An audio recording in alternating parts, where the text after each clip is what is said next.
वो बात चाहे इंफ्रास्ट्रक्चर के विकास की हो या फिर भारत में डाटा सेंटर बनाने के लिए क्लाउड कंपनियों को 2047 तक टैक्स हॉलिडे देने की, बात चाहे एआई टूल की हो या फिर 7 नए स्पीड रेल कॉरिडोर की, वो बात चाहे एमएसएमई के लिए फंड की हो या फिर बायोफार्मा शक्ति मिशन और कंटेंट क्रिएटर लैब्स की, वित्त मंत्री निर्मला सीतारमण ने इन सभी सेक्टर्स को अपने बजट में भरपूर पैसा दिया है।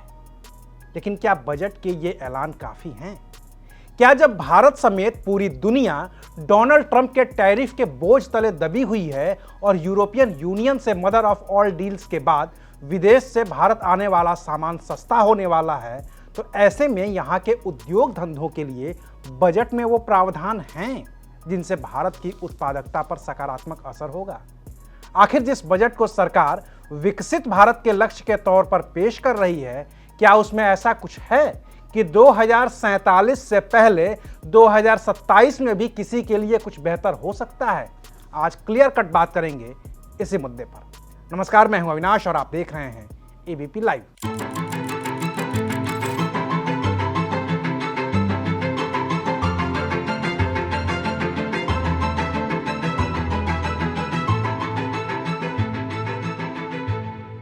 भारत के सामने अंतर्राष्ट्रीय स्तर पर दो चुनौतियां हैं।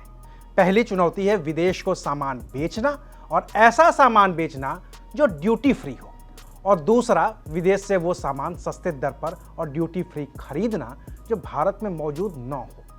अब भारत अमेरिका का सबसे बड़ा व्यापारिक साझीदार है, लेकिन अमेरिका ने भारत पर टैरिफ लगा रखा है। ऐसे में भारत अमेरिका को जो इलेक्ट्रॉनिक्स और स्मार्टफोन बेचता है, रत्न और आभूषण बेचता है, दवाएं बेचता है, ऑटोमोबाइल पार्ट्स, इंजन, औद्योगिक उपकरण और लोहे और स्टील से बनी चीजें बेचता है, उनके उत्पादकों को हो रहे नुकसान के बारे में इस बजट में कोई जिक्र नहीं है।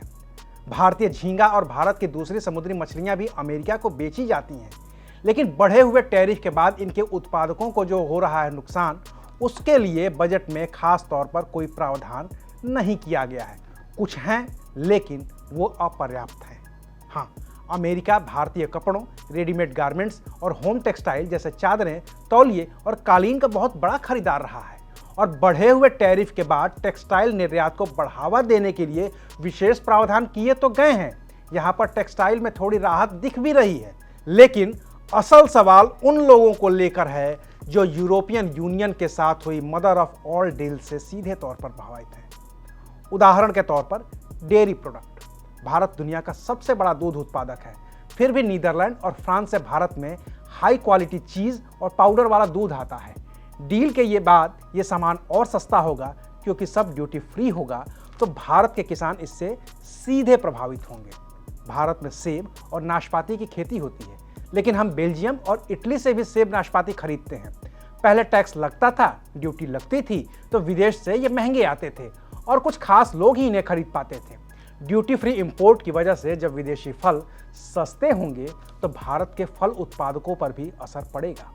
भारत में सरसों और मूंगफली का उत्पादन होता है, जिससे खाने वाला तेल मिलता है। ऑलिव ऑयल कुछ ही लोग खरीद पाते थे, जो यूरोप से आता है, क्योंकि वो महंगा होता है। फ्री ट्रेड डील से वो तेल सस्ता हो जाएगा, तो सरसों उत्पादकों और मूंगफली उत्पादकों पर इसका नकारात्मक असर होगा, जिससे निपटने के लिए इस बजट में फिलहाल कोई प्रावधान नहीं दिख रहा है। भारत भी शराब बनाता है, नासिक में बनती है, आसपास के इलाकों में बनती है, लेकिन फ्रांस और इटली की जो शराब ड्यूटी फ्री भारत में आएगी, तो भारत की शराब कंपनियों पर भी असर पड़ेगा, जिससे बचने का रास्ता इस बजट में कुछ भी नहीं दिख रहा है। भारत में भी चॉकलेट बनती है, विदेश से भी, खास तौर से बेल्जियम और जर्मनी से चॉकलेट्स आती हैं। ट्रेड डील के बाद विदेशी चॉकलेट सस्ती होंगी, तो भारतीय चॉकलेट कंपनियों का क्या होगा, ये बजट नहीं बता रहा है। Heavy machinery, chemical, plastic, automobile parts, लोहा और स्टील भारत में भी बनता है और बड़े पैमाने पर बनता है। फ्री ट्रेड डील के बाद इन्हें बाहर से भी सस्ते दाम पर खरीदा जाएगा, तो भारतीय कंपनियों का क्या होगा, बजट में इसकी कोई बात ही नहीं है। जेम्स और ज्वेलरी का भी यही हाल है। भारत हीरा तराशने का केंद्र है, लेकिन कच्चे हीरे और कुछ कीमती पत्थर बेल्जियम से आते हैं। अगर ये और भी सस्ते दाम पर भारत में आने लगे, तो भारतीय हीरा कारोबारियों का क्या होगा, सरकार इस बजट में ये नहीं बता पाई है। बाकी तो बजट कैसा है ये शेयर बाजार तुरंत ही बता देता है। और शेयर बाजार ने, सेंसेक्स ने जो 1550 अंकों का गोता लगाया है, उसकी वजह से डूबे हुए 11 लाख करोड़ रुपए की रकम ये बताने के लिए काफ़ी है कि आखिर इस बजट से सब निराश क्यों हैं। बाकी आपको क्या लगता है, क्या इस बजट में आपको जो मिलना चाहिए था मिला, या फिर आपकी उम्मीदें बहुत थीं जो पूरी नहीं हुई? अपनी प्रतिक्रिया कमेंट बॉक्स में ज़रूर दीजिएगा। शुक्रिया, आप देख रहे थे एबीपी लाइव।